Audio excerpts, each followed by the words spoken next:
안녕하세요. 온땅교회를 말씀으로 섬기고 있는 한성민 목사입니다. 온땅교회 유튜브 채널을 시청해 주셔서 감사합니다. 설교를 들으신 후에 좋아요와 구독을 꼭 눌러주시면 감사드리겠습니다. 온땅교회 말씀 사역에 큰 도움이 됩니다. 오늘도 말씀 안에서 평안하시고 즐거운 하루 되시길 바랍니다. 감사합니다. 구독과 좋아요를 꾹꾹 눌러주세요. 감사합니다. 세기 2부 77강입니다. 이 큰 오타가 나왔네요. 야곱이 세운 토지법이 아니라 요셉이 토지법을 세웠다고 본문이 말하고 있죠. 왜 그랬을까? 요셉이 세운 토지법, 아다마 호크 숨이라는 제목으로 말씀을 상고하겠습니다. 26절에 요셉, 그러니까 중간 결론이 26절이잖아요. 요셉이 애굽에 뭘 세웠다고요? 토지법을 세웠다. 이게 이제 오늘 말씀의 결론이거든요. 그러니까 토지법은 정치적이고 정책적인 차원이잖아요. 그러니까 요셉이 정치를 잘해서 경영을 잘해서 바로의 자산을 바로의 왕권을 강화시켰다고 이제 흔히 정치적으로 본문을 해석할 수밖에 없는 내용으로 보이죠.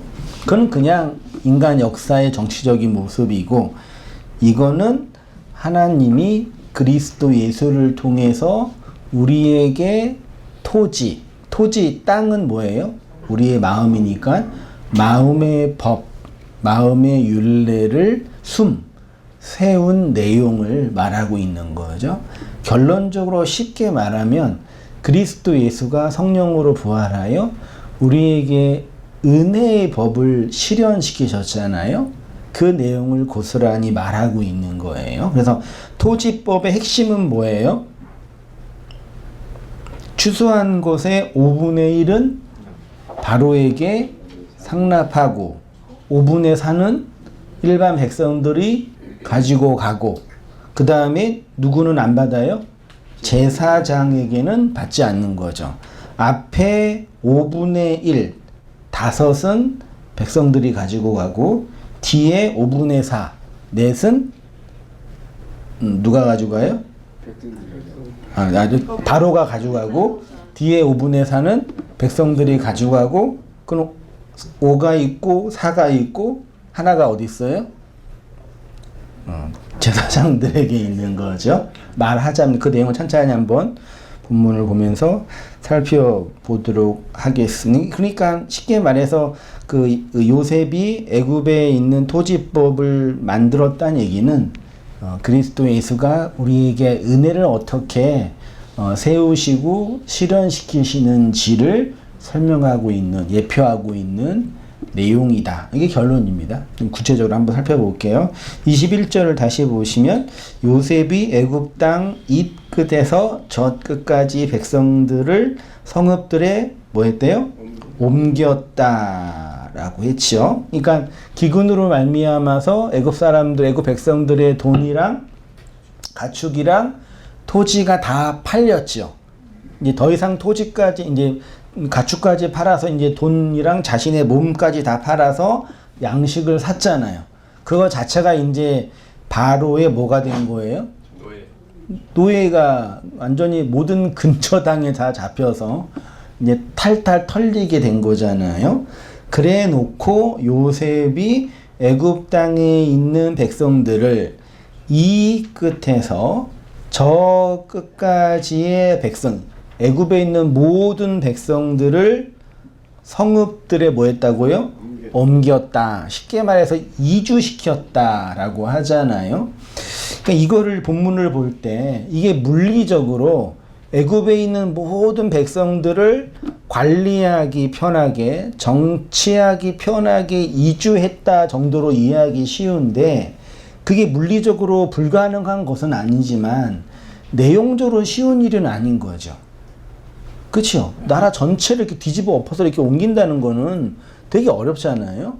물론 그렇게 했겠지만 그 내용은, 그러니까 장소적인 옮김, 공간적인 이동을 말하지만 그 내용에는 철학적으로 존재론적인 영적인 마음의 변화를 말하고 있는 거다. 우리의 시민권은 어디에 있습니까? 우리는 땅의 육체를 가지고 살지만 어디에 있다고 표현해요? 하늘에 있다고. 그때 그 하늘은 저 스카이 하늘인 거죠. 그 뭐예요? 그 하늘은요? 나중에 우리가 들어갈 좋은 곳 그 하늘이에요? 그건 공간적인 차원이 아니라 실존적이고 존재론적 어떤 변화를 상징적으로 말하는 거잖아요. 말씀을 담고 있는 성도들의 모습을 하늘이 됐다라고 말하는 거니까 마치 그것처럼 요셉이 이렇게 애굽의 백성들을 양식으로 취하여서 그들을 옮긴 거예요. 내용적으로. 그럼 그 옮겼다라는 게 뭐냐라고 하면은 단어를 봐야 되겠죠. 옮겼으나가 히브리어로 뭐라고요?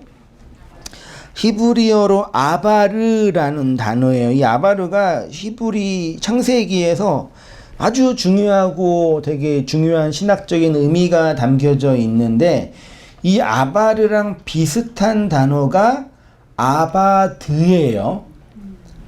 히브리어 보이시죠? 뒤에 달렛이 있는 게 아바드, 섬기다, 노예의 일을 하다. 명사로는 노예도 되고 그 다음에 옮기다고 번역된 단어가 아바르예요.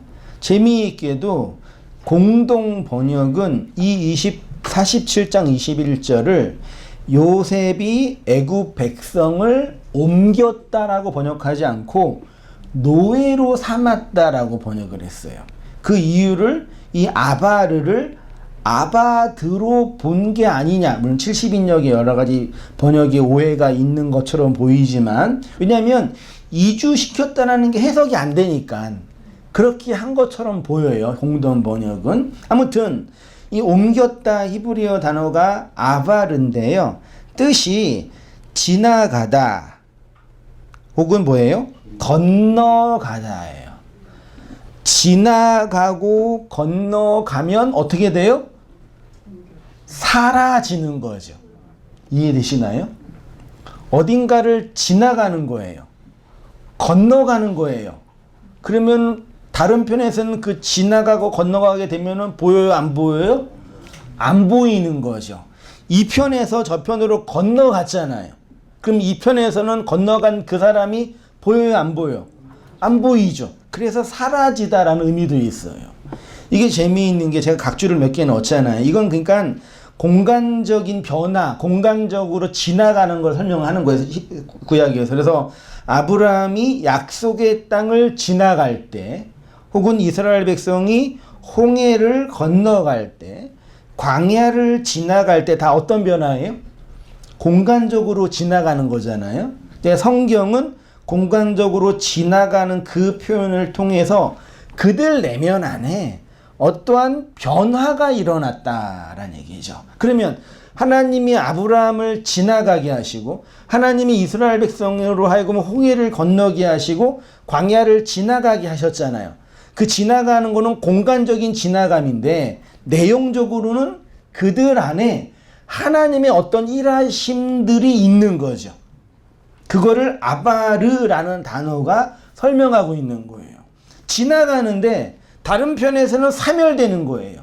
소멸되는 거예요. 보이지 않는 거예요. 사라지는 거예요. 그러니까 이스라엘 백성이 홍해를 건너서 광야를 지나갈 때 애굽의 입장에서는 이스라엘 백성이 보여요? 안 보여요? 안 보이죠. 지나갔는데 안 보인다고요. 우리가 이 땅에서 육체를 가지고 육체를 따라 살아가고 있는데 하늘의 말씀을 받아서 이 땅을 지나가게 되면 그래서 하늘로 걸어가게 되면 이 땅에서 보여요? 안 보여요? 안 보여야 되는데 안 보여야 되는데 라는 얘기죠. 그걸 말하고 싶은 거예요. 그러니까 우리의 실존적인 쉽게 영적인 변화를 영적인 성숙이라 그럴까요? 다른 차원의 존재, 다른 차원을 바라보는 존재. 우리는 이 세상을 1차원으로 봐요? 2차원으로 봐요? 3차원으로 봐요? 4차원으로 봐요? 이 세상이 3차원인 거죠? 네. 근데 4차원의 입장에서는 우리 세상이 이상하게 보일 거 아니에요. 시 공간이 다른 차원으로 보일 거 아니에요. 그런 다른 차원으로 변화된 개념이 아바르의 개념이에요. 그거를 구약 성경에서는 이러이러한 성내전적이고 제의적인 의미로 설명을 한 거예요. 그래서 창세기 12장 26절에는 아브라함이 그 땅을 뭐 했대요? 지나갔다. 그래서 세겜 상술이 뭐 나오고, 창세기 32장에는 이건 야곱 이야기죠. 요단을 뭐 했대요? 건넜다. 그래서 건너가서 이제 그 새로운 땅에서 이제 생고생 하잖아요. 신명기에서는 요단을 건너고 광야를 지나가는 단어를 쓸 때 아바르라는 단어를 사용하고 있습니다. 이 페이지로 가셔서 시편 84편 6절 보세요. 보이세요? 같이 한번 읽어보겠습니다. 시작. 저희는 눈물 골짜기로 그곳으로 많은 샘의 곳이 되게 하며 이름도 벽을 입으리나이다. 눈물 골짜기가 어디예요? 구체적으로 시인이 뭘 염두하고 쓴 시예요? 광야 이스라엘의 역사와 바벨론의 역사를 염두하고 쓴 거잖아요. 그러니까 눈물 골짜기, 광야를 지났는데 그 골짜기가 눈물의 골짜기를 통과하는 거라고 표현하고 있어요. 지나가는 거예요. 시편 이사야 43절 3장 2절에 내가 물 가운데로 지날 때에 내가 함께 할 것이라. 강을 건널 때에 물이 너를 침몰치 못할 것이며 내가 불 가운데로 행할 때에 타지도 아니할 것이요 불꽃이 너를 사르지도 못하리라. 여기에서 말하는 물과 불 물과 불이 뭐예요? 하나님의 말씀이잖아요. 그 물과 불을 통과하게 하는 거죠. 지나가게 하는 거죠. 그렇게 되면 어떻게 돼요? 그 다른 편에서는 그 존재가 보이지 않고 사라지게 되는 거죠. 요거를 아바르라는 단어가 설명하고 있어요. 그 단어를 오늘 47장 21절에 성읍들에 옮겼으나라고 번역을 한 거예요. 이상하게도 창세기에서 이 아바르를 옮겼으나로 번역한 곳이 딱 여기뿐이 없어요. 나머지는 다 지나가다, 통과하다, 건너가다 이렇게 이제 표현하고 있단 말이에요. 그러니까 바로에게 돈과 가축과 토지를 다 빼앗긴 이들이 어딘가를 통과하게 된 거예요. 이주시킨 거라고요. 요셉이요. 성령이 우리를 통과하게 하는 거라고요. 마치 이스라엘이 홍해를 통과하고 광야를 지나가는 것과 같은 차원입니다. 교회는 이 역사 안에서 자신의 돈과 가축과 토지가 예수에게 다 팔려서 빼앗긴 자라고 했잖아요. 예수 그리스도가 우리의 것을 다 취하여서 어디를 통과하셨어요? 십자가를 통과했잖아요. 그게 홍해고 광야인 거예요. 말하자면요. 그거를 하나님이 그리스도를 통해서 단박에 하나님의 시간에서 완성하신 거예요. 4차원의 시간에서 하나님의 관점에서는 다 완료가 된 거잖아요. 끝난 거예요. 그렇죠? 누구의 시간에서요? 하나님의 시간에서. 근데 우리의 시간에서는 하나님은 완료됐지만 우리는 그 시간을 뭐해요? 지나가고 있는 거예요. 그래서 인생이라는 율법의 세상을 통과하게 두시는 거예요. 그래서 구약성경이 그렇게 많이 통과하고 지나가고 불 가운데 지나가고 고통 가운데 지나가는 그걸 다 설명해 주시는 거예요. 재미있게도 모든 인생은 다 동일하게 인생의 과정을 다 뭐 해야 돼요? 통과해야죠. 지나가요. 시험을 통과하는 것처럼 인생을 살아가야 되는 거죠. 살아가다 보면 10살 때 인생을 사는 느낌과 10세가 사는 10살 인생이 어떤 인생인지 아세요? 걔네들이 얼마나 힘들게 아파하고 눈물 흘리면서 인생의 쓴맛을 경험하고 있는지 아시냐고요. 다 5살 아이가 얼마나 자기 인생을 힘들게 살고 있는지 아세요? 모르세요? 여러분 다 비웃지요 지금. 왜 비웃는 거예요? 걔 입장에서는 인생에 쓴 그 물을 지나고 있는, 강을 지나고 있는데 그걸 다 지나간 우리 입장에서는 그거 뭐예요? 뭐라고요? 그 관조하게 되잖아요. 그렇죠? 그 5살 인생을 보는 50세 인생, 60세 인생, 100세 인생이 그렇잖아요. 그렇죠? 걔는 지금 인생의 5살의 인생의 절망적 상태가 뭐지? 응? 나는 지금 햄을 먹고 싶은데 엄마가 브로콜리를 주는 그 현장 앞에 설 때 얼마나 고통스럽겠어요. 말하자면 우리는 그거 보고 너는 이렇게 막 얘기하는데 다 큰 어른이 입대는 그 아무것도 아닌 그 반찬 투정이잖아요. 그렇죠? 그렇지만 걔는 실존적인 온 우주적인 고통인 거예요. 그렇죠? 그거 그대로 치환해 보세요. 우리 인생이 이 땅에서 겪고 있는 그 고통. 그 지금은 절망적이죠. 말은 이렇게 하지만 실제로 그 인생의 고통과 절망을 직면할 때는 너무 힘들잖아요. 그 오죽하면 사람들이 이렇게 자살까지 하면 그 극단적인 선택까지 하겠어요. 그렇죠? 그렇지만 하나님의 입장에서는 어떤 의미에서는 5살 인생이 직면한 고통인 거죠. 우리는 그 무한한 차이 속에서 인생의 그 딜레마를 경험하는 거예요. 그래서 하나님이 뭐하게 하시는 거라고요? 지나가게 하시는 거라고요. 100세 된 그 어르신, 노인이 그 20살 예쁜 그 꽃다운 아가씨가 자기의 외모와 자기의 이 형편을 고민하는 걸 보면서 아유 정말 네 인생에 큰 고민을 하고 있구나 그렇게 말하겠냐고요. 이해되시죠? 지금 어떤 건지요. 그래서 지나가게 하신다고요.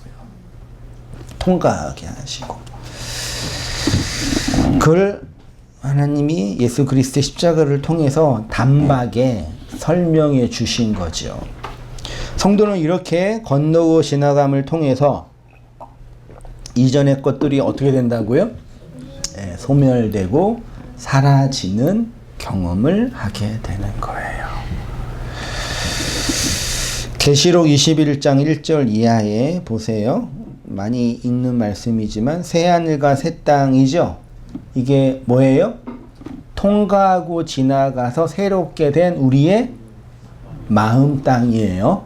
어떤 공간적인 걸 말하는 게 아니라 나중에 천국에 가면 나중에 죽어서 사후세계에 가면 그렇게 화려한 그런 새하늘과 그거는 인간이 생각하는 거고 본문은 그렇게 새롭게 된 우리의 마음 상태가 새하늘과 새 땅이에요. 됐죠?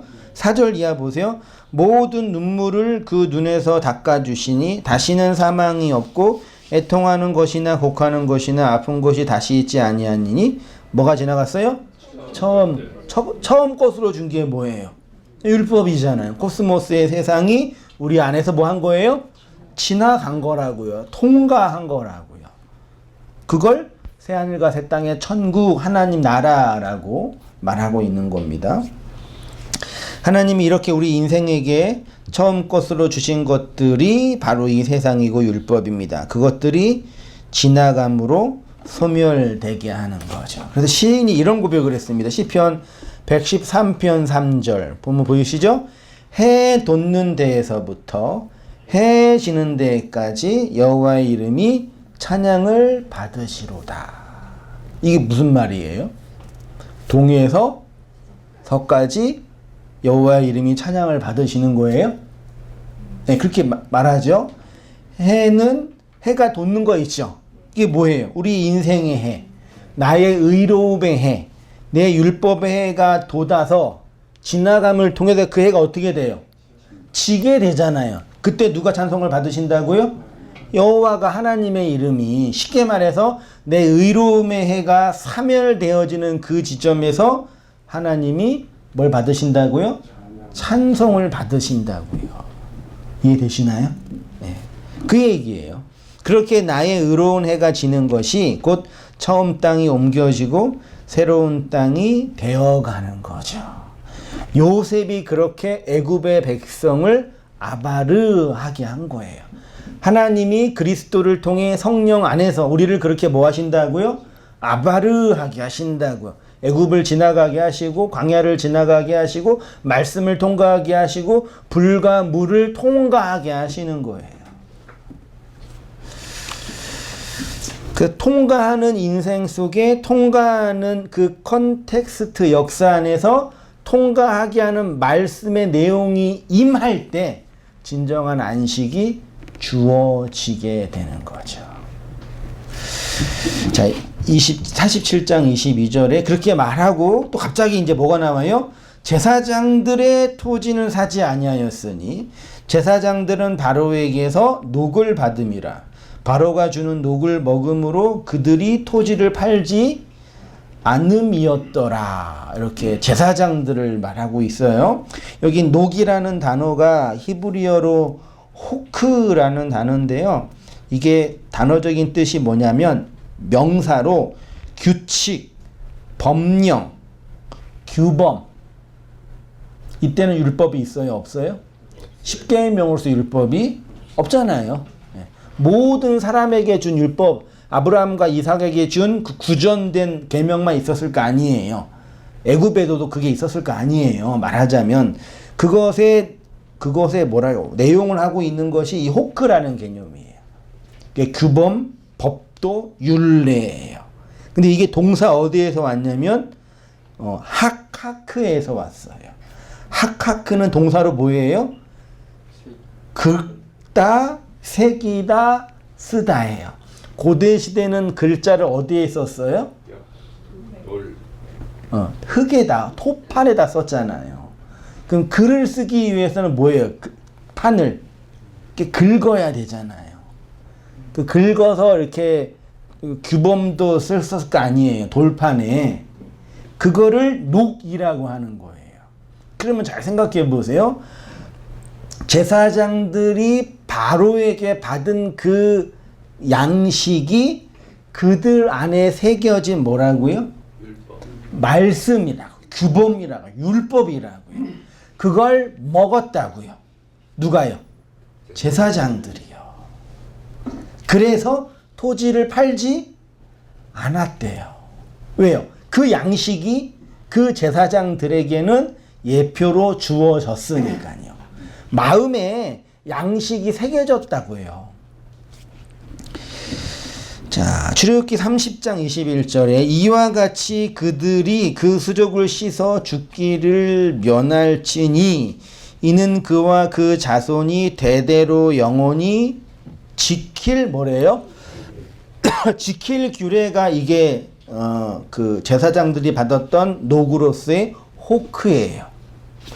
한 페이지로 가셔서 영원히 지킬 규례라고 할 때 영원히는 율례와 규례, 계명을 의미하는, 그러니까 영원히 지킬 규례는 시간적으로 영원히 지킨다라는 개념이 아니라 하나님이 주신 계명이 영원을 의미하는 것을 설명하는 거죠. 다시 말해서 하나님의 영원을 완성하게 하는 규례와 계명이라는 뜻인 거예요. 그래서 이렇게 레위기에서는 말하고 있습니다. 그것에 누룩을 넣어 굽지 말라. 이는 나의 화제물 중에서 내가 그들에게 주어 그들의 뭐요? 소득 있죠? 이게 호크예요. 누룩은 뭐예요? 예수님이 누룩은 뭐라 그랬어요? 바리새인과 서기관들의 교훈이라 그랬잖아요. 인생의 말씀으로 보는 그 차원이 뭐예요? 그게 누룩이에요. 그 누룩에 대해서 예수님은 바리새인과 사두개인들의 교훈이라고 했습니다. 그리스도의 진리의 말씀이 아니라 뭐라고요? 사람의 교훈이라고 하는 거죠. 그러니까 제사장의 녹은 영원한 소득, 영원을 받게 되는 것, 영원의 생명을 받는 거죠. 그러면 우리가 하나님께 소득을 받는다라는 건 뭐겠어요?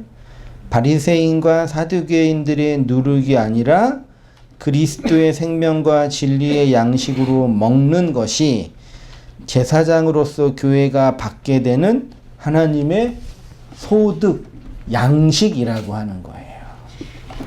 그렇게 하고 23절에도 이렇게 말하고 있습니다. 같이 한번 읽어보겠습니다. 시작. 요셉이 백성에게 이르되 여기 종자가 있으니 너희는 그 땅에 보이라. 주의 5분의 1을 바로에게 상납하고 5분의 4는 너희가 가져서 너희의 종자로 삼고 너희의 양식으로 삼고 너희 가족과 어린아이의 양식으로 삼으라. 여기 이제 토지법처럼 보이죠? 몇 프로 떼먹는 거예요? 이거 괜찮은 거예요? 그러나요? 소장농 한 10% 먹으면 많이 먹은 거야? 아무튼 모르겠고 그거는요. 중요한 그게 아니라 소장농이 20, 그러니까 80% 먹는 거잖아요. 아니야. 이런 법 없어요? 그렇죠. 예.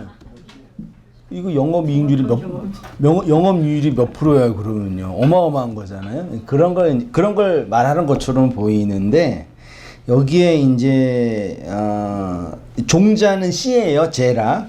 예. 그다음에 23절에 그다음에 종자가 있으니 너희는 그 땅에, 그러니까 내용으로 보면 요셉이 애굽의 백성들에게 뭘 준 거예요? 씨를 줬잖아요. 제라를 준 거예요. 그 씨를 줘서 그 씨의 열매를 거두라고 하는 거죠.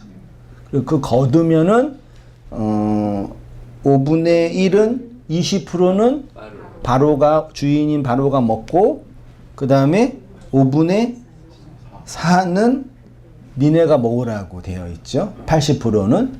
그러니까 이 씨를 너네가 재배해서 먹으라라는 거죠. 근데 이제 봐야 되겠지만 5분의 1을 바로에게 상납 있죠.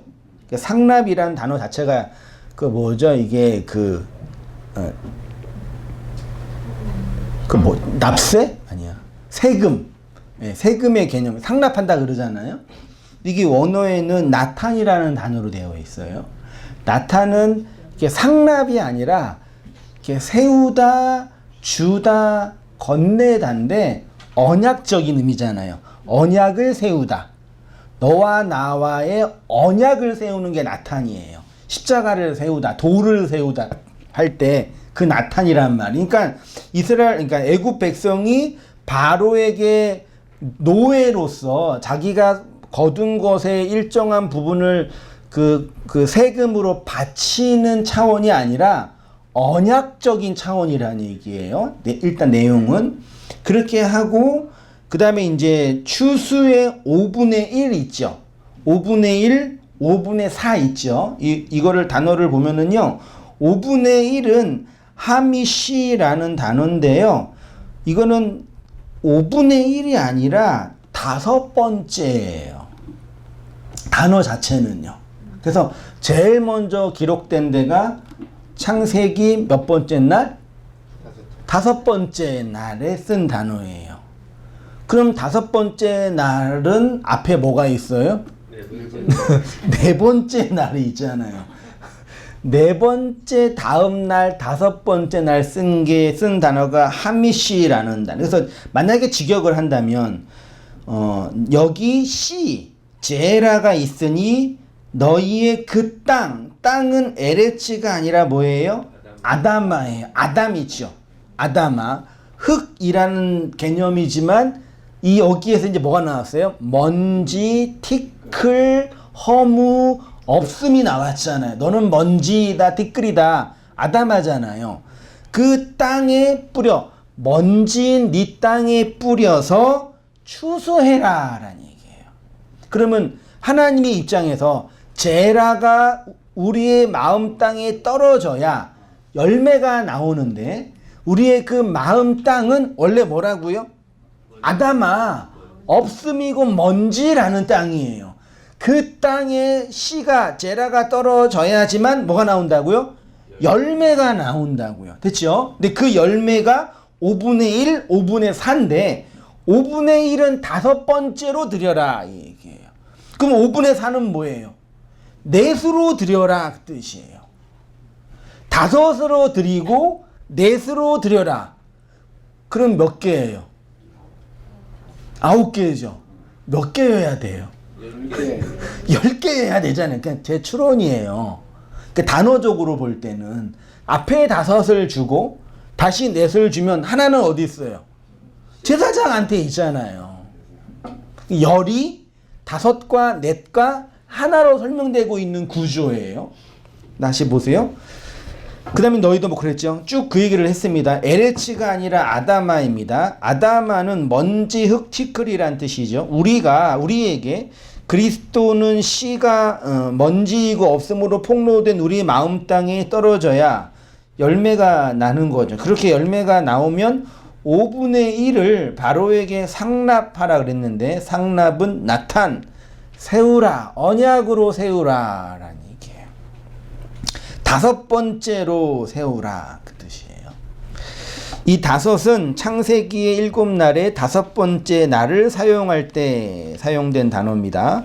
성경에서 4번째 날은 광야를 상징하고요. 5번째 날은 뭐예요? 요단강을 창세기 7날이 다 상징하고 있잖아요. 4번째 날은 광야. 광야에서 뭘 배워요? 말씀을 배우죠. 말씀은 어떻게 임하요? 사방에서 임하잖아요. 그래서 사복음서가 떨어진 거고 4개의 말씀으로 주어진 거잖아요.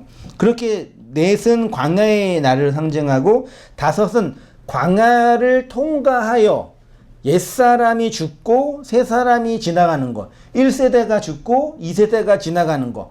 그리고 그 강을 통과하고 소멸되는 그 지점이 요단강 5번째 날을 상징하는 거예요. 5째를요.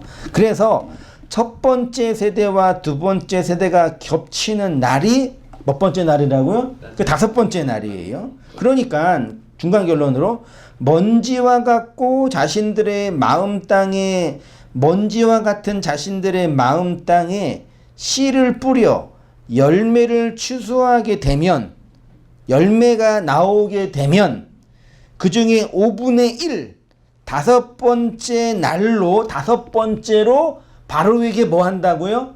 나탄 세우는 거라고. 그렇게 너희가 해 그 얘기하는 거예요. 하나님이 우리에게 양식을 건네줘서 우리에게 진정한 열매를 요구하시는 내용처럼 들리지 않나요? 그 다음에 이 성경에서 5은 성령 강림, 그게 무슨 절기예요? 오순절이죠. 이 오순절은 또 뭐와 관련이 있어요? 희년과 관련. 5번째 날 50이잖아요. 모두 뭘 거두는 절기예요? 열매를 거두는 절기잖아요. 그런데 이 열매는 씨를 통해서 얻게 되는 거죠. 씨를 뿌려 열매를 거두는 날이 몇 번째 날이라고요? 5번째 날. 하나님이 교회에게 원하시는 것은 마땅한 열매예요. 그 열매의 근원은 누구에서부터 주어지는 거예요? 하나님에게. 근데 그 열매가 어디에 떨어지는 거예요? 우리의 마음 땅에, 역사 안에. 근데 그 우리의 마음과 역사가 뭐예요? 없음이고 먼지이고 띠끌이라는 얘기예요. 그것에서 그 씨가 떨어져 열매가 나와야지 하나님께 진정으로 받으실 만한 진정한 뭐가 되는 거예요? 그 열매가 되는 거예요. 그거를 거두신다는 얘기죠. 그거를 오늘 본문이 나탄이란 단어로 설명하고 있는 겁니다. 4페이지로 가셔서 자, 5분의 4는 아르바다는 단어로요. 넷을 의미합니다. 넷은 광야 40년의 완성을 의미하는 것으로 이렇게 광야 40이 완성이 되면 그게 뭐라고요? 하나님의 나라로서의 천국이죠. 그래서 앞에 5은 바로에게 나탄 세우라고 하고 상납하라고 하고 뒤에 5은 어떻게 하라고요? 너희가 양식으로 뭐 하래요?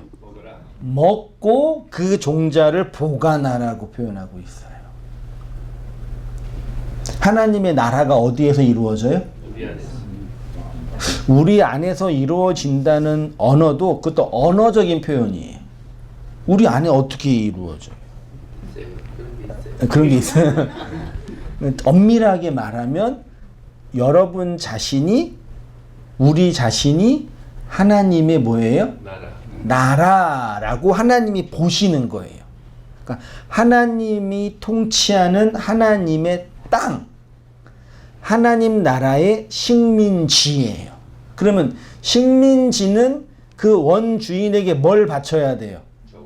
조공을 바쳐야 되잖아요. 근데 그 조공은 누가 원하는 조공이어야 돼요? 그 하나님이 원하는 조공이어야 돼요. 이 세상의 정치, 경제, 문화와 강대국에 의해서 움직여지는 것은 다른 약소국을 핍박하고 그들의 고요를 짜서 자신들이 잘 먹고 잘 살려고 조세를 바치라 그러잖아요. 그렇잖아요. 근데 하나님이 그렇게 우리에게 그걸 바치라고 하시는 거예요? 내가 너희에게 준 나의 것을 너희가 거두어 나한테 바치라 그런 거예요. 바치다도 오해하는 거죠. 그러니까 구약 성경에서 하나님이 당신의 백성에게 거두기를 원하시는 게 있죠. 있잖아요. 그러니까 그래서 많이 구약 백성이 하나님께 뭐예요? 바쳤잖아요. 그래서 안 그랬어요?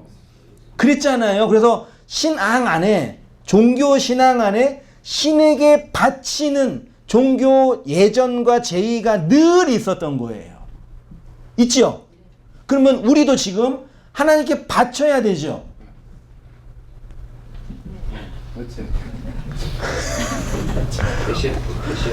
그러니까 신이 인간에게 뭘 요구한단 말이에요. 근데 그 요구가 자기가 없어가지고 자기가 뭐가 없어서 달라는 거예요? 아니잖아요. 하나님이 바치라고 하는데 그 바치라고 하는 것은 누구 거라고요? 하나님 건데 역사 안에서 하나님이 원하는 그 열매의 내용 너희가 없음 나중에 뒤에 뭐 헤벨 없음이고 먼지라는 땅에서 내가 씨를 거두어 열매를 취한 그 존재라는 걸 알아 먹으라고 뭐 하란 얘기예요? 바치란 얘기예요. 됐지요? 그럼 우리도 하나님께 뭐 해야 돼요? 뭐 해야 된다고요? 바쳐야 된다고요. 뭘 바쳐요? 여러분의 시간, 여러분의 돈, 여러분의 자식 다 뭐 해야 돼요? 그러니까 흔히 말하는 거짓 선지자들 욕심이 가득한 그 개걸스러운 제사장들이 늘 있었던 거예요. 겉으로 볼 때는 하나님 바치라고 하거든요. 야, 내 갖고 와 그러는 말이에요. 안 그런 적이 있었어요? 아니 모든 종교와 구약 성경도 종교의 영역이니까 다 바치라 그랬단 말이에요. 근데 그거를 내용적으로 그리스도의 그 은혜의 언약으로 이해하지 못한 왜곡된 그리스도, 엄밀하게 말하는 비그리스도인들이 그리스도를 모르는 자들이 자기 탐욕의 욕망에 따라서 성경과 역사를 읽어내면서 하는 거예요. 그래서 모든 물리적이고 세속적인 종교에는 반드시 뭐가 있어요? 제물로 상징되는 그들이 모여있는 메카, 성전이라고 있는 메카와 그 성전에서 봉사하는 누가 있어요? 성직자들이 항상 있단 말이에요. 보이지 않는 하나님을 대신해서 보이는 공간과 보이는 사람에게 헌신함으로 보이지 않는 하나님을 섬긴다고 제도를 만들어 놓은 거예요. 그래서 여러분 그러니까 이 종교의 본질을 말할 때 보이지 않는 영적인 내용을 말하는 게 아니라 보여지는 것을 말하기예요. 착하게 산다, 교회에 다녔다, 성당에 다니냐, 그리고 뭐 주의 종을 잘 섬기냐, 성직자가 되냐? 이렇게 보이는 것으로 자신들의 종교를 대신하는 거예요. 근데 참된 종교는 그 보이는 것들을 통해서 보이지 않는 내용을 증언하는 거예요. 그치요? 근데 그러려면 전제가 뭐예요? 우리가 보이는 세상에서 보이는 내용들, 보이는 언어를 통해서 이것저것 배우는데 그 보이는 것을 통해서 보이지 않는 그 내용을 알려면 우리 안에 뭐가 일어나야 돼요?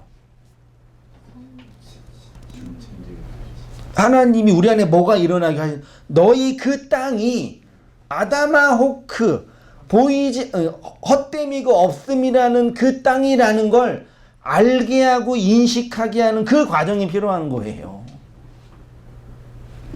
그러니까 열심히 섬겨서 신에게 바치면 누가 의로워져요?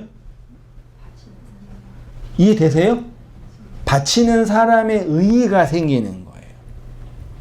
근데 하나님은 바치라고 했는데 그 바침이 뭐예요? 나의 의로움을 세우는 바침이 아니라 내가 없음이고 깨트려지고 지나가고 소멸되는 존재라는 걸 확인하는 차원의 바침이라는 얘기죠. 그 누굴 걸 바치는 거예요? 하나님이 나한테 언약으로 주신 것을 역사 안에서 아바드함으로 바치는 거예요. 이해되시나요? 네. 그게 진정한 바침이라고요. 헌신이라고요. 다 바치고 계시죠? 네. 왜 웃으세요? 다 바치고 계시. 그래서 그렇게 아바드에서 소멸되고 지나간 자들을 하나님의 나라 천국이라고 해요. 천국은 세모예요, 동그라미예요, 네모예요? 네모. 천국은 네모예요. 그래서 천국을 상징하는 옛 성전이나 성막이나 선지자들이 봤던 하늘 성전 다 뭐예요? 네모 반듯한 거라고 표현해요. 그게 표현을 정사각형 직육면체라고 표현해요. 14만 4천 12,000 스타디온 다 뭐예요? 정육면체를 상징하는 거예요.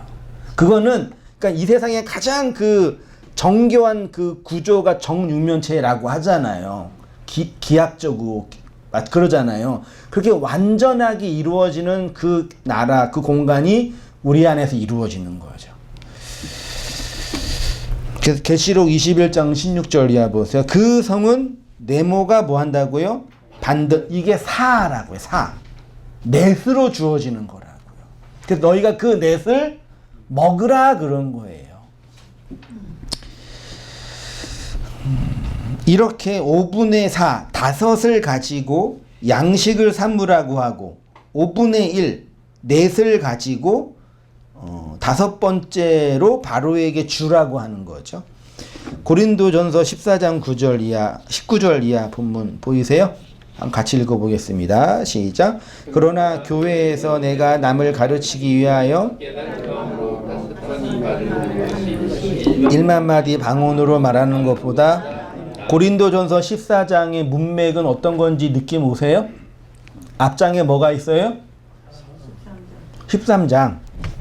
사랑장이 있잖아요. 그 중에 제일은 믿음, 소망, 사랑. 이 세 가지는 항상 있을 것인데 그 중에 제일은 사랑이 모든 것이다. 다 말하고 나서 그럼 끝나야 되잖아요. 사랑이 제일이라면서.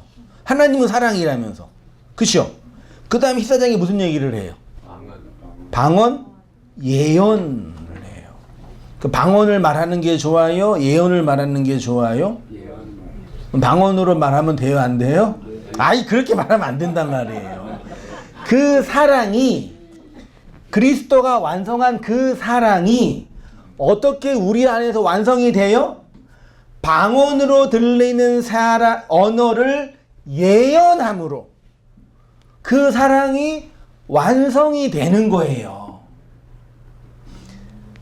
믿음, 소망, 사랑이 다 있는데 그 사랑이 모든 것인데 그 사랑은 우리가 사랑해요. 우리가 사랑이 제일 이게 아니라 방언으로 들려지는 세상에서 예언으로 완성돼야지 사랑이 완성되는 거라고요. 그럼 방언이 뭐고 예언이 뭐예요? 방언은 뭐예요? 글로사. 그냥 글로사는 뭐예요? 혀, 말, 외국어 그거죠. 예언은 뭐예요? 미래를 말하는 게 예언이 아니라 방언의 내용을 해석하는 게 뭐라고요? 그래서 방언을 다른 사람이 방언을 말하는 것보다 예언하는 게 좋다 말하는 게 뭐냐면 그 이해되지 않는 그 말을 해석해야지만 그 의미가 뭔지 알게 된다라고 말하는 거잖아요. 그 얘기를 쭉 하다가 중간 결론으로 너희가 교회에서, 이 교회가 어디예요? 에클레시아예요. 에클레시아는 뭐예요? 모일교, 아니 가르칠 교, 모일회가 아니에요. 우리가 말하는 가르칠 교, 모일회는 가르침을 위해서 모이는 이 어떤 집단을 말하는 건데, 에클레시아는 뭐예요? 근본적으로? 아니, 세상에서 불려서 나온 자들이 에클레시아잖아요. 공간적인, 장소적인 개념이 아니라 존재적으로, 아까 히브리어로 말하면 아바드한 자라니까요. 지나가는 자, 세상에서 불려서 나온 그 자가 에클레시아예요. 그 교회들에게, 교회에서라 그러면 안 되죠. 교회들에게 가르칠 때는 뭐예요? 깨달은 마음으로 5마디 말을 하는 게 좋다 그러는 거예요. 뭐보다? 1만 마디 방언으로 말하는 것보다. 그러면 이 얘기는 뭐냐면 이 세상의 모든 사람들은 1만 마디 뭘 한다고요? 방언을 하는데 그것을 깨달은 마음으로 5마디 말로 이해하지 못하면 사랑이 완성되지 못한다 그 얘기를 하는 거예요. 어디에서? 우리 안에서. 우리 안에 수없이 많은 1만 마디 방언이 울린다고요. 이 세상의 말들이. 근데 그것이 5으로 깨달아지는 말이 안 될 때는 우리 안에 뭐가 완성이 안 된다고요?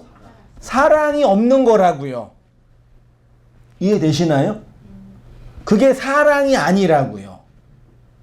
믿고 소망한다고 될 문제가 아니라고요.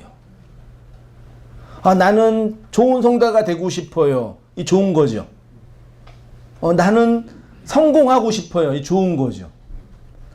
나는 행복하고 싶어요. 이거 뭐 나쁠 거 없잖아요. 그렇게 내가 바라고 소망하는 것으로는 안 되고 내 안에서 실존적으로, 경험적으로, 내용적으로 이루어지는 내용들이 있어야 된다고요. 이거는 노력의 문제, 애씀의 문제와 다른 차원의 영역인 거죠.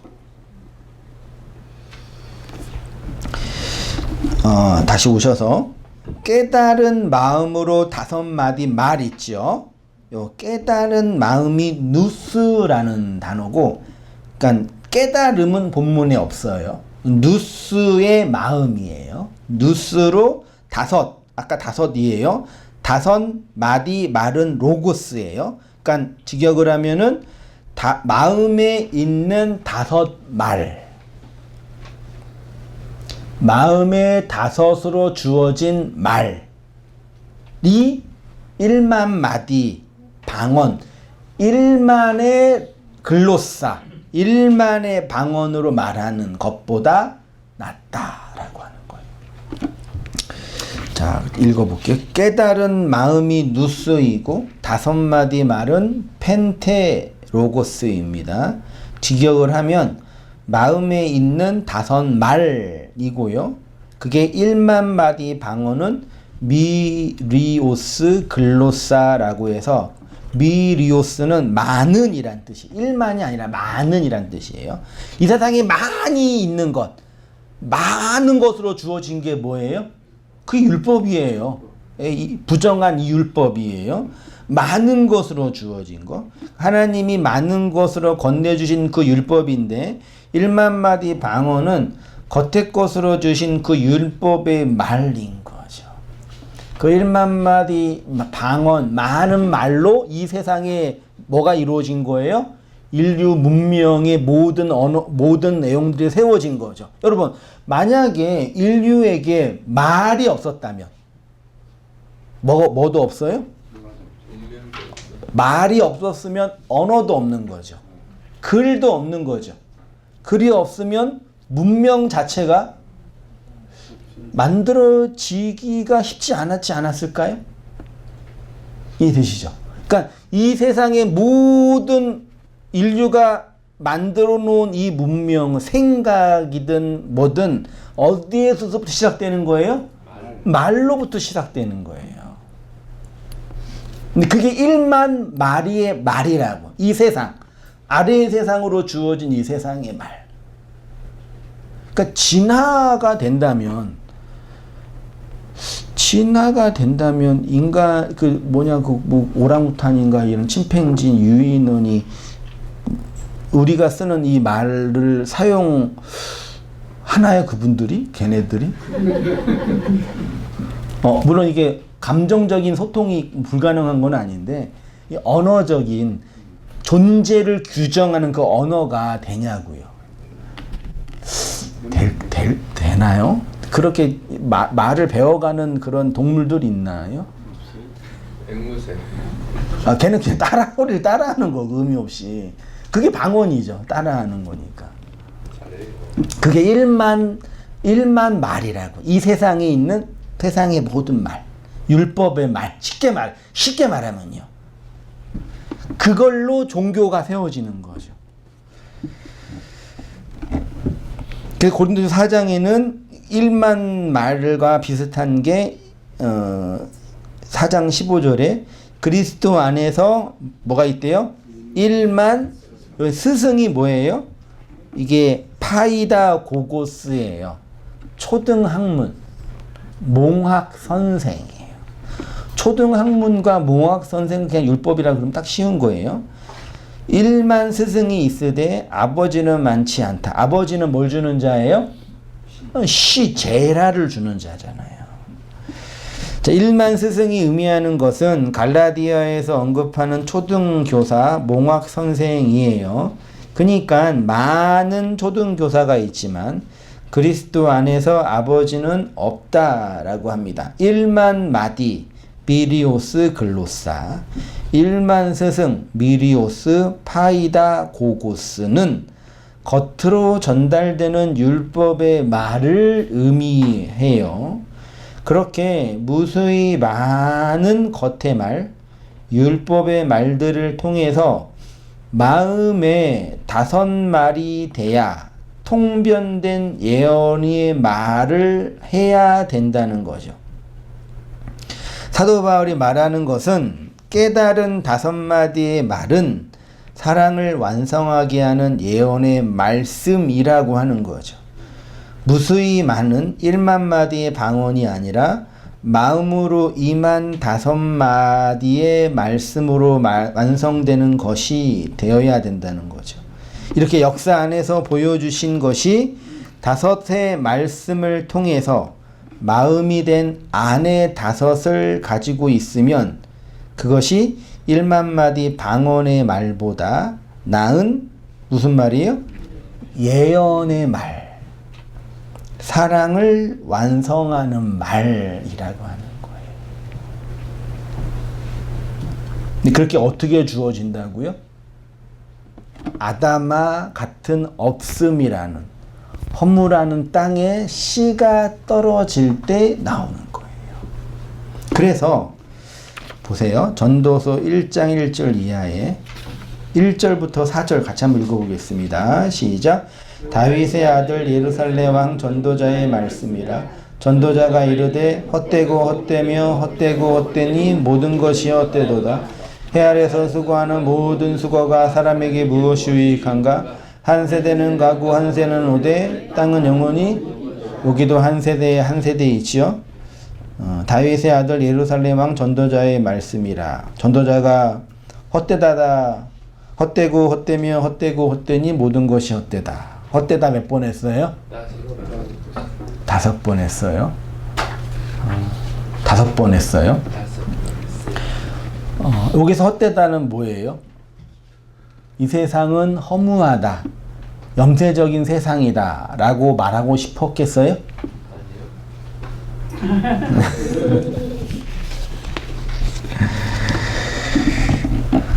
여기 모든 것은 콜이라는 단어인데요. 모두, 전체, 완전함이란 뜻이에요. 그러니까 허무주의나 염세주의처럼 이 세상에 있는 모든 것이 헛된 것이다, 이 세상은 허무하다라고 말하고 싶은 게 아니에요.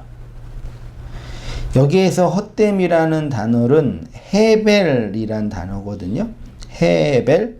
이게 히브리어 1892번에 있는 단어예요. 이게 헛됨 혹은 숨 뭐 그런 뜻이래요. 근데 1893번에 똑같은 단어 헤벨이 있어요. 이 헤벨을 한글 성경은 뭘로 번역했어요? 아벨로 번역을 했어요. 원래 아벨, 헤벨의 뜻이 뭐예요?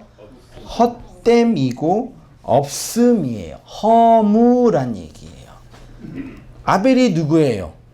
가인 다음에 준 아들이잖아요. 근데 그 아들은 어떻게 됐어요? 가인에게 살해를 당하잖아요. 마땅히 죽어야 할 아들로 준 게 헤벨이에요. 근데 그 헤벨은 누구를 결국은 상징하는 거겠어요? 십자가에서 달려 죽은, 가인에 의해서 십자가에 죽은 헤벨인 거죠. 그리스도 예수가. 근데 그거를 우리 입장에서는 뭘로 설명한다고요? 없음, 허무라고 설명한 거예요. 그러니까 해 아래 이 세상에 있는 모든 것이 헛되다라고 말하는 것은, 잘 들어보세요. 하나님이 율법으로 주신 이 아래의 세상은 하나님의 헛됨, 헤벨을 증언하고 설명하는 역사란 얘기예요. 전도자가 솔로몬이잖아요. 다윗의 아들이잖아요. 첫 번째 아버지 다윗을 통해서 진정한 샬롬을 완성한 자잖아요. 단순히 솔로몬이 이 세상에 있는 모든 것들을 다 경험하고 돈도 많고 부인도 많고 모든 쾌락을 다 경험해서 이 땅이 어떤 세상인지 알았다, 그런 인간적인 생각이 아니라요, 언약을 완성한 샬롬의 입장에서, 성령의 입장에서 이 역사는 하나님의 헤벨을 증언하는 역사라는 차원인 거예요. 헛되고 헛되니 모든 것이 헛되다는 얘기는 이 아래의 세상에 십자가 헤벨로 주어진 이 세상이 하나님의 헛됨을 직면하는 세상이라고요. 그게 어디에서 설명된 거예요? 그리스도의 십자가에서 설명된다고요. 더 쉽게 말하면 이 세상은 뭘 알게 하는 판이에요? 그 헛됨이 누구예요? 그리스도 예수, 십자가에 죽은 예수잖아요. 그 예수를 알게 하는 역사라고요. 그거를 전도자가 뭐 했어요? 알았다고요. 이 역사의 지나감을 통해서요. 역사의 아바들을 통해서 그리스도 예수를 알았다고요. 전도서가 그 얘기하는 거예요. 이 세상이 헛되고 헛되니까 뭐 예수님뿐이 없다, 그런 차원 정도가 아니라요. 이 헤벨과 같은 단어가 아벨이에요. 헛됨을 솔로몬은 5번 말합니다. 5번 말합니다. 1만 마디로 주어진 이 세상은 헛됨인데, 전도자가 말하는 것은 허무주의자들이나 염세주의자들이 말하는 개념의 헛됨이 아니에요. 율법의 세상, 1만 마디, 1만 스승이 가득한 율법의 세상이 우리의 마음을 깨닫게 되는 5의 말씀이라는 것을 의미하는 거죠. 여러분, 묵시복음, 이 없음의 복음, 먼지고 티끌이라는 걸 알라고 가르치는 이 묵시복음, 알게 되면 염세적이게 되나요? 허무주의자가 돼요? 무율법주의자가 돼요? 그러니까 그거는 철학적인 표현이죠. 그러니까 이 세상이 아무것도 아니다라고 알았을 때 이 세상이 아무것도 아니다는 얘기는 다른 차원의 귀한 것을 발견한 거죠. 그렇죠? 아멘. 허무주의는 그냥 이 세상이 허망한 거예요. 아무것도 아닌 거예요. 그래서 옆에서 볼 때는 그러니까 초월한 거랑 포기한 거는 같아요, 달라요? 똑같이 보여요. 이 세상에 미련이 없는 거는 똑같이 보인다고요? 근데 이 세상, 이 헛됨의 세상에서 하나님의 언약을 통해서 그리스도를 알아먹은 사람은 이 세상이 헛된 걸 아는데 헛된 세상을 반드시 뭐 해야 돼요? 지나가야 된다고요. 꽥 죽으면 좋은데 여러분, 그래서 그 철학자들, 고대 철학자들이 많이 다 자살했어요. 철학을 깨닫게 되고 지혜를 깨닫게 되니까 이 세상이 먼지고 티끌인 걸 알아서 실제로 자기네들이 자기가 죽는 날을 정하고 친구들을 다 불러 모아서 나 오늘 죽을 거야, 다 와, 그러고 자살하고 죽은 철학자들이 많아요. 성경은 그런 걸 말하는 게 아니라고요. 헛된 세상인데 반드시 이 세상을 뭐 해야 돼요? 통과하고 지나가게 만드신다고요. 물론 그 세상은 물리적인 세상이지만 그 물리적인 세상만으로 설명이 안 되는 거죠. 경험하고 통과하기 위해서 나의 없음과 먼지라는 존재를 깨닫게 되는 과정이니까요. 그래서 지나갈 때는 너무 고통스러운 거예요. 너무 아픈 거예요. 불과 불을 경험하는 거라고. 그래서 시인들이 정말 고통을 받은 거예요. 그리고 실제로 자기가 죽을 것 같은 죽음의 직면을 경험하는 거라니, 물리적인 고통을요. 그걸 직면할 때는 많은 구약의 선지자들이나 신약의 백성들이 그 고난과 디오코를 경험한 거예요. 말씀을 통해서요. 그게 헤벨을 5의 말로 배우는 시간이라고요. 헤벨을 깨닫게 된 5의 말로 배우는 시간이 이 뭐라고요? 역사라고요. 그래서 전도자가 된 거라고요. 허무주의자가 된 게 아니라, 초월주의자가 된 게 아니라 전도자가 된 거라고요. 전도서를 흔히 이제 그 성경신학에서 뭐라고 표현해요? 시가서라고 하잖아요. 이 같은 시가서가 뭐예요? 욥기와 시편과 전도서잖아요. 이게 다 뭐예요? 성도의 내면 안에서 역사를 아바르하면서 지나면서 자기가 고백하고 자기가 경험한 자기 개인적인 고백들을 쓴 거잖아요. 이 헤벨의 5말로 배우는 시간이에요. 이 율법과 아래의 시간이에요. 그러니까 이 역사로서의 컨텍스트를 반드시 뭐 해야 돼요? 지나가야 되죠. 지나가기만 하면 돼요? 안 돼요? 지나가는 것은 뭐예요? 텍스트라는 주님의 말씀을 뭐 하시는 거예요? 보내시는 거예요. 그래서 이 역사, 소위 말해 이 역사 속에서 주의 말씀을 듣고 지나가는 이 역사의 과정이 필연적으로 따르게 되는 거죠. 그래서 열심히만 살아가지고는 돼요? 안 돼요? 안 돼요. 열심히 살면 그냥 좋은 거죠. 애쓰는 거죠. 그러니까 제가 진짜 그러니까 사람 살면서 이게 저도 이게 어른이 되면서 늙어가면서 느끼는 게 뭐냐면, 진짜 젊었을 때는 세상 사람들이 다 열심히 해야 된다, 최선을 다해야 된다, 훌륭한 사람이 이런 좋은 얘기 하잖아요. 그래서 마음 한켠에는 누가 뭐라고 한들 그냥 내가 열심히 하면 돼, 최선을 다하면 돼, 이렇게 생각했거든요. 근데 그게 좋은 게 아니더라고요. 열심히 한다고 돼요? 안 돼요? 그거는 또 한편으로는 핑계더라고요. 정말 중요한 것을 캐치하지 못하는, 정말 알아야 할 것을 알기 싫은 그 게으른 마음의 태도가 그렇게 반영이 되었다고, 저를 보니까요. 이해되실까요? 이게 이해되세요?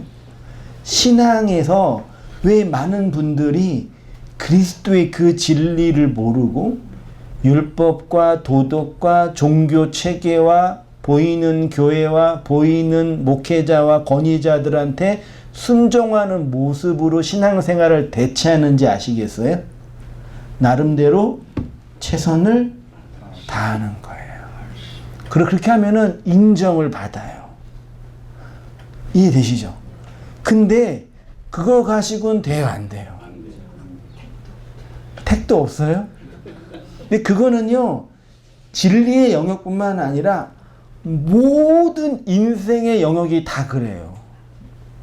제가 학생 때 제가 성적이 안 나오는 이유가 공부를 열심히 안 했기 때문이라고 왜 그 바보가 생각했는지 모르겠어요. 그렇게 생각했기 때문에 나름대로 열심히 했어요. 여기에 큰 단점이 하나 있죠. 뭐대로? 나름대로. 나름대로 하면 돼요, 안 돼요? 제일 바보 같은 거예요. 앞뒤 분별하고 불인지 물인지 이게 똥물인지 된장인지 확인하고 가야지. 열심히 나름대로 하면 돼요, 안 돼요? 안 돼요. 그래서 공부를 잘하는 애들은 나름대로 열심히 하지 않고 뭘 잘했어요? 출제자의 의도를 잘 파악하여 공부했어요. 물론 거기에 이제 공부적인 능력도 필요하겠지만 기본적으로. 그렇죠? 아니 이 세상의 법칙이 그거잖아요. 그 돈 버는 것도 마찬가지죠. 우리 건강 관리하는 것도 마찬가지고. 내가 열심히 산다고 내 건강이 보장이 돼요? 열심히 살면 살수록 몸이 더 망가지기도 하잖아요. 공부도 마찬가지, 인생도 마찬가지예요. 나는 너한테 최선을 다했는데 이 사람이 나한테 사랑을 줘요? 왜 인간관계에 상처를 받는지 아시겠어요? 나는 최선을 다했다고 하는데 그거는 나름대로 하는 거예요. 뭐 하다가 이 신앙과 상관없는 얘기를 제가 매친한이 많이 있어서 그러는. 그러니까 이 신앙, 하나님이 우리에게 보여주신 설명하신 방법이 있다고요. 그것들을 잘 역사와 인생과 말씀을 통해서 캐치하고 그 방향으로 가야죠. 그게 이 인생의 역사, 헤벨의 5의 말로 배우는 시간을 통해서 걸어가는 거죠. 그게 바로 40의 광야 여정을 통해서 배우는 시간이죠. 40의 광야 여정을 통해서 50으로 임하는, 5으로 임하는 성령이 마음에 있을 때, 5으로 임할 때 우리에게 진정한 넷의 완성, 하나님의 나라, 천국이 네모 반듯하게 완성이 되는 거예요.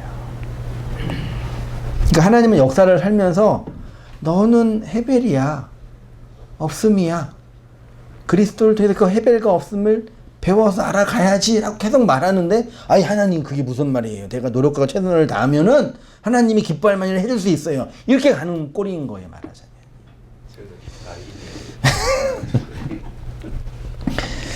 그렇게 넷을 통해서 양식을 삼으라고 하는 거죠.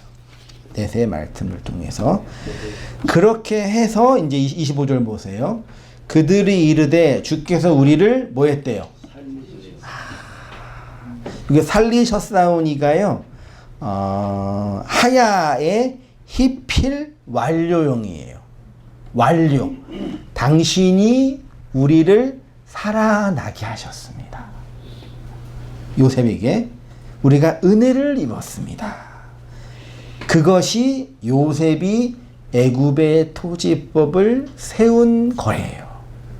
은혜의 법을 우리 안에 세워 가시는 거예요. 성령님이요.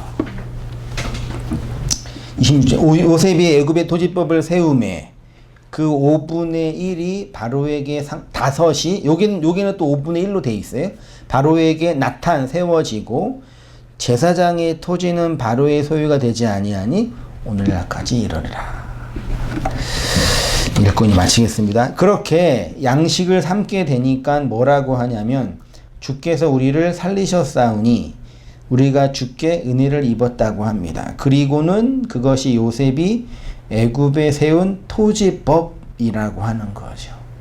그리스도가 우리 안에 은혜의 법을 세운 것처럼요. 토지법이 원어로 아다마, 호크, 숨이에요. 언약을 세운 거죠. 그러니까 요셉이 애굽에 세운 토지법은 뭐라고요? 우리 인생들의 마음 땅에 십자가를 통해서 세우신 하나님의 언약의 그 사역을 예표하고 설명하고 있는 은혜의 법인 거죠. 그렇죠? 아멘. 그 얼마나 아름다운 복음의 진술이에요. 하나님은 이렇게 당신의 교회를 성령을 통해서 살아나게 하고 계십니다. 사랑하는 모든 성도님들이 그 은혜 안에서 진정한 생명으로 하나님의 나라로 네모 반듯한 천국으로 완성되어지기를 주님의 이름으로 축원드립니다.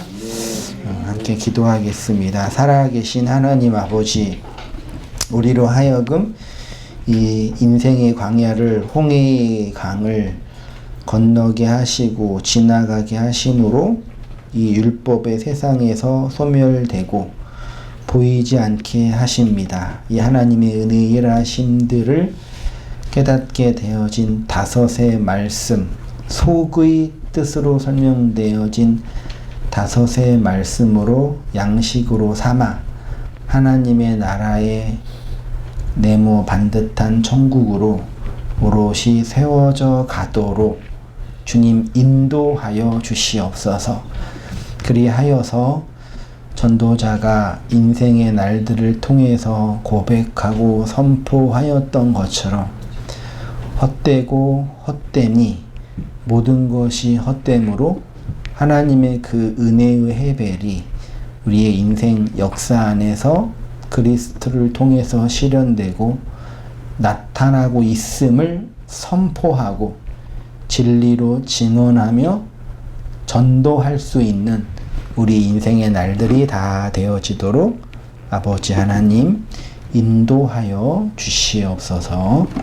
이제는 우리 주 예수 그리스도의 은혜와 하나님 아버지의 크신 사랑과 성령의 교통하심이 사랑하는 모든 성도님들의 삶 속에 지금부터 영원까지 함께 있을지어다. 아멘.